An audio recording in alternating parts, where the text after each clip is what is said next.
Well, it's day 2 of our mission, trying to get my boat assessed, the old PT2.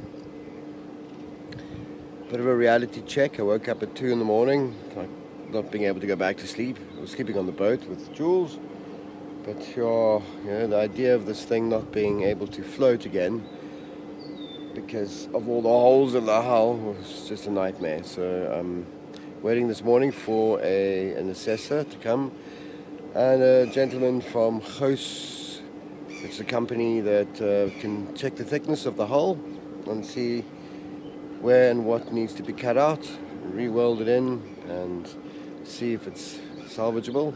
At least it didn't sink in the harbour, which it was about to do. I've been begging these guys for over a year to please take it out, because I knew that the anodes were off, dissolved, and it was rusting, but I had no idea it was this bad. So the reality has dawned that I need to try and create some crowdfunding, or I have to try and, I'm going to create a site and a Patreon account, and Jules at least helped me yesterday to fix a few things on board. We got the electricity working last night, so we had light. And today we're going to go look at the motor again, see what needs sorting out. We managed. It's alright in the end if it's not alright. It's not the end. No, there you go.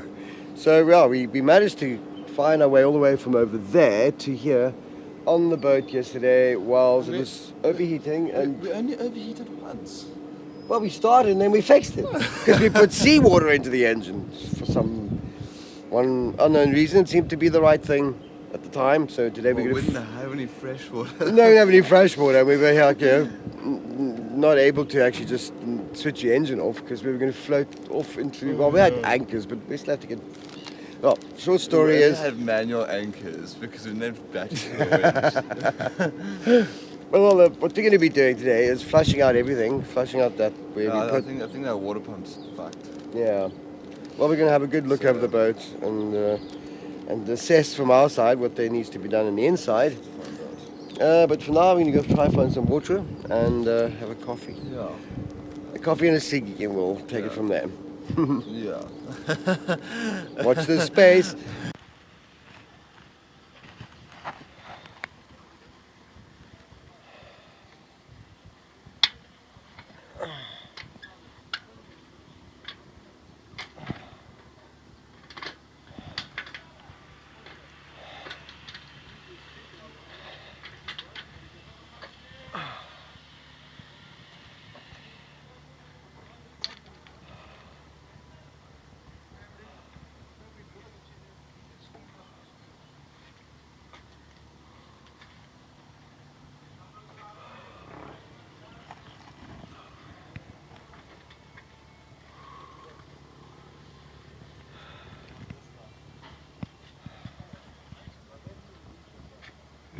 Ja. Is er nog een gat? Ja, een klein daarvoor. Jy moet net vir die wys en sê, want hulle sal dit moet toeplak. So maak net so half in jou kop 'n nota. Ja. Ja, so van chop, ja. Maak dit daar so, dankie. You're so close to sinking. I know, fuck it, just days away. Fucking hell. Sure. Okay. No, I was just getting ready to laugh again, You must stop poking your finger and hold you don't know. Well, here we have Brian. He is from Hoos. NDT. He's come to do the survey on the boat, and I think he's gone quite white in the face, as I've been for the last day. But he's going to give us a rundown on what needs to be done next. So here we go. All right, what we're going to do is we're going to do a survey on the hull of the boat. We're going to take thickness measurements. We're going to do ultrasonic survey on the boat hull. Yeah. And we're going to determine where the thinnest places is. So the whole of the hull for the survey, we're gonna first grind it, car brush it, and then we're going to do ultrasonic testing on it too. You mean the whole thing you're going to grind? Yes. No. Just spots. Just the spots. Okay. Just spots on it. Let's say about 500 millimeters by 500 millimeters. Yeah. So there's going to be about 120 spots, if I can quickly estimate, on per side on your boat. So it will have to be covered afterwards as well. So and then we're going to determine where it is thin, and after that they can come in repairs. The fin places. Okay, so just give me a ballpark what it costs just for this part of, you know, the grinding and the thickness testing. Around about 4.5. Round about. And that's not even yet doing anything. That's not repairs. But we will come and test the repairs afterwards. That includes the repairs afterwards. Okay, to check that. That we're testing the repairs afterwards as right. well. That will include the repairs afterwards, but that doesn't include the repairs. Okay. But it includes the testing of the repairs and the verifying of the testing of the repairs. Okay. Yes. And then, do you have anybody in the vicinity that can do the repairs? Yes. They don't have to there's a fly couple them in from anywhere? No, there's a couple of people. This is maritime area, so there's a couple of people that can do it. Yeah. You're looking at, you can ask Zestwerke, there's Farmer Engineering, MCK, any of those people can come and they'll do the inserts for you. What the time is going to be, I don't know. I don't know how busy they are. I don't know the length of time they're going to take to fix this. But yeah, there are a couple of people in this All right, area so, that can. you know, if you had to just thumbsuck, if there are however many parts on here, how long does it take to do a job like this? I mean, how many days do you think I'm going to be on the hard here? 5 days. Okay, at least 5 days. I think so. Okay. I think so. I could be wrong, but I think 5 days. All right. It depends on how quickly they can do it. So I'm looking at 20 grand, Yes. and then that's not including their 5-day That's fee correct. as well. That's not including. That's not including the consumables they're going to use. That's not including the welding, and that's not including the plating they're going to put in. It's not including that. And you're looking at 20 grand. Yes. So you're looking at, what do you think roughly, just so that I can think where and how much I'm going to try and have to sort of source? 30 grand, 35 grand. Yes. All right, guys, we need to start doing some crowdfunding here. I better get this off on the road. 35 grand of just that alone, and that's not in. I mean, yeah, I don't know really what to say. I'm just, yeah, thank you very much for coming so quickly. That's all I can do. Well, here's Jules still slaving away, doing his thing. Well, we've taken this. This is a water pump, is it, Jules? Yeah, that's the this water thing pump. is, as you can see, it's not quite up to scratch anymore. You can shake it around like that. It's a bit of a bell now, a bell end, as Royden would say. So, oh, fantastic! We managed to get it off. So that is what, Jules? This is the water pump for the, oh my god, for the this sucks water from The sea. the sea and Through the engine. pumps it around the motor, as far as I know. And if you listen here, if I can get it to move. So how the fuck? No wonder that thing was struggling. Explains why I popped the seal. But I mean, how was it pumping water into the engine then if it wasn't turning? Or was it? Well, I think. Oh fuck! I mean, was the water we were pouring in there, was that actually maybe just bypassing the engine enough on the side to be able to cool it, or was it just not doing much at all? Look, that water. You see, I think this thing was fucking seized, right? That's why it was And pissing. The shaft was probably just slipping, and the Yeah. pump wasn't fucking moving. But if it was working, it wasn't working very well. Yeah. But I think what happened here is somebody over tightened the alternators because the drive comes from your crank that runs the big alternator, which used to be an arc welder, runs to the inverter. Yeah. And that also runs this alternator. So, okay, I'm not sure with amperage now, but I would say between these two alternators, that's like about 100 amp load. You can weld that, that's, yeah. Yeah, no, fuck, absolutely.